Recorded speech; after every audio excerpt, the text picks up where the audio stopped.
দেখুন রান্না করছি যেরকম টাইমে 8:30টায় রান্না বসেছে। এই ভাত হয়ে গেছে এই যে, আর এইদিকে এই যে শিম ভাজা হয়ে গেছে এই দেখুন, আর এই যে আলুর দম করব সেদ্ধ করে নিয়েছি। এই যে কড়াই জ্বালিয়ে দিয়েছি, তেল দিয়ে দিলাম পরিমাণ মতো। তেল গরম হয়ে গেছে, এই 5 ফোড়ন দিয়ে দিলাম, পেঁয়াজ একটা দিয়েছি ঝিঝিরি কেটে নিয়েছি, টমেটো একটা ঝিঝিরি কেটে নিয়েছি, কাঁচা লঙ্কা প্রায় 7-8টা কেটে নিয়েছি, এই আদা রসুনের পেস্ট এই দিয়ে দিলাম, এই লবণ দিয়ে দিচ্ছি খানিকটা, কেন পেঁয়াজ টমেটোটা জড়ে যাবে বন্ধুরা। এই দিয়ে দিলাম, নেড়ে দিচ্ছি দেখুন বন্ধুরা, একটুখানি আদা রসুনের পেস্টটা দিয়ে দিলাম, দিয়ে নেড়ে দিচ্ছি দেখুন বন্ধুরা একসঙ্গে সুন্দর করে। এখানে এই যে জড়ে গেছে বন্ধুরা, দেখুন তেল ছেড়ে গেছে কড়া এই মশলা থেকে।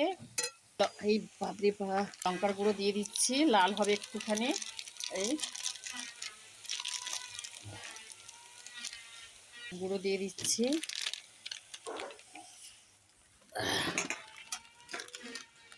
জিরে গুঁড়ো দিয়ে দিলাম,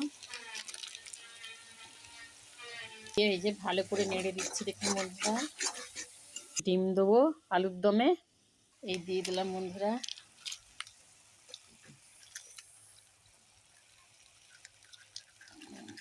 নেড়ে দিচ্ছি দেখুন সুন্দর করে।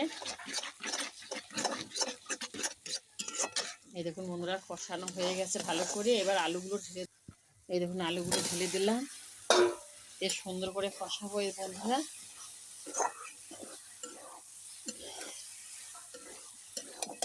এই দেখুন বন্ধুরা কষানো হয়ে গেছে,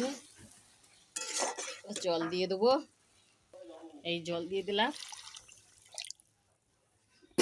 দেখুন বন্ধুরা এরপরে গরম মশলা ধনে কি পাতা দিয়ে দেবো লাস্টের দিকে বন্ধুরা, এবার হতে থাকুক।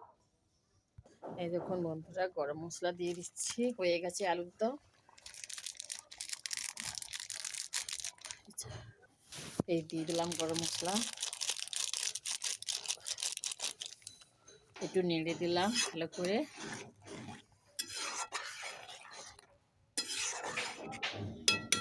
এই ধনে পাতা কুচি দিয়ে দিলাম, ভালো করে ধুয়ে কুচিয়ে দিয়ে দিলাম।